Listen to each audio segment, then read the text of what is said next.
In this lesson, we're going to create the mesh behind the grill.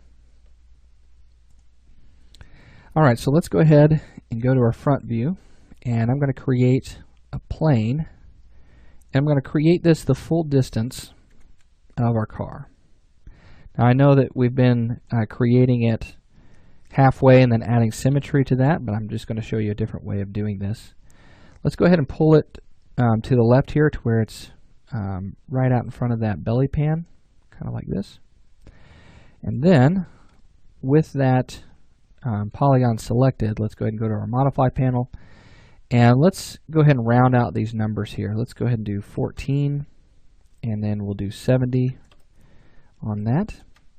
And then I'm going to add some length and width segments here. Let's go ahead and add, let's try 8 on the length, and then on our width we're going to go ahead and just drag that value up. And then we're going to do this until we get nice square polygons. So we may have to go quite a bit here. Let's do 8, maybe 38 there. Okay, that looks pretty good. If you really wanted to, you could actually type in 14 and then 70, and that'll give you perfectly square because it matches the aspect ratio of your length and width.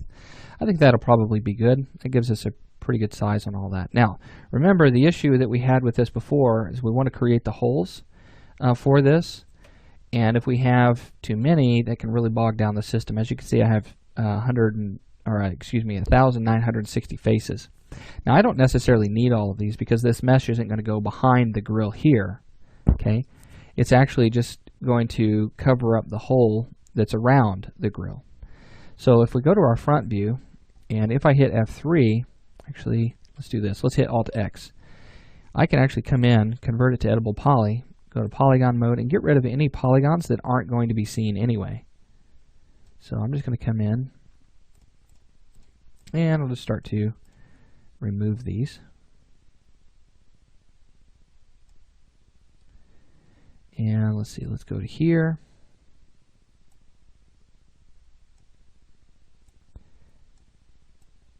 And we'll do something kind of like that. I'm going to remove some of those out of that.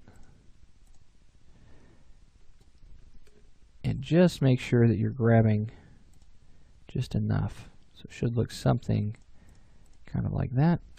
I know I don't need that entire row across the top.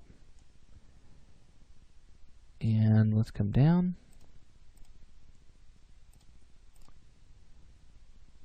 And then let's just select what we have left here. Okay.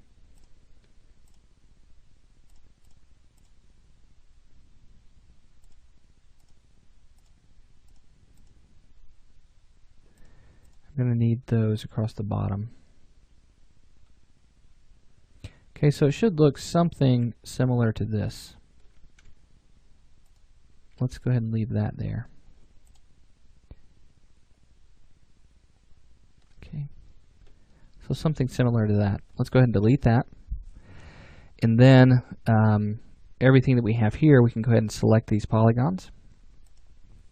And with these, oops, let's make sure we grab just the polygons of that. With these polygons selected, let's use inset.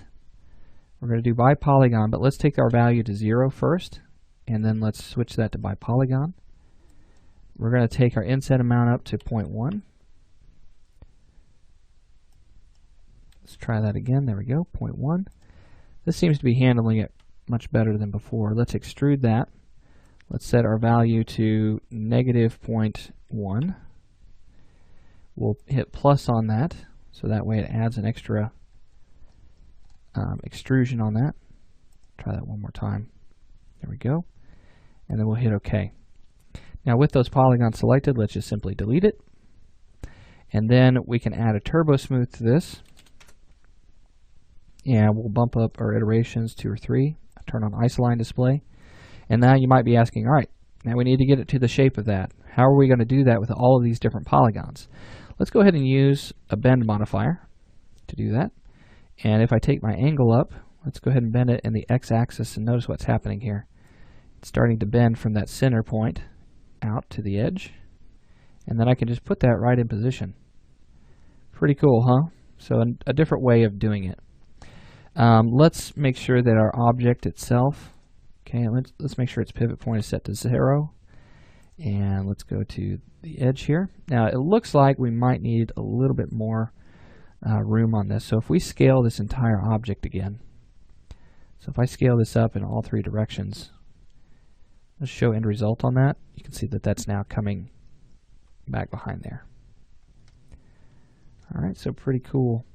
Let me pull that up just a little bit further because I want the mesh to appear it's being cut off. So adding that up, we don't want any jagged edges or anything showing up there. So, all right, very cool, very good. So let's turn that off. Let's hit Alt-X, change its color to black, change its name to Grill Mesh, and let's set the material to gray. Close that down. There we go. Got a pretty neat little mesh there. If you want to push it back a little bit further into that, you can, but I really wouldn't want to go any further than what's here. Also, make sure that you don't have any holes in between that, so that's looking pretty good. It's about the same size. Actually, these might be a little bit smaller. If you want to add a few more polygons in there, make those holes a little bit smaller, you can do that. It's the same process. But I think I'm happy with that. I like the way it looks. All right, so now with this set up, we've got our mesh ready to go. Let's move on into our next lesson where we are going to create the elements for the headlights. And so we're going to start modeling the headlight. We're going to finish that out by adding in some of the cavity pieces, and then we'll start to actually create the individual LEDs. We'll talk about how to create patterns for that and really start to finish those out. And we'll use the same process as well for the tail light. Okay, so we'll get into that in our next lesson.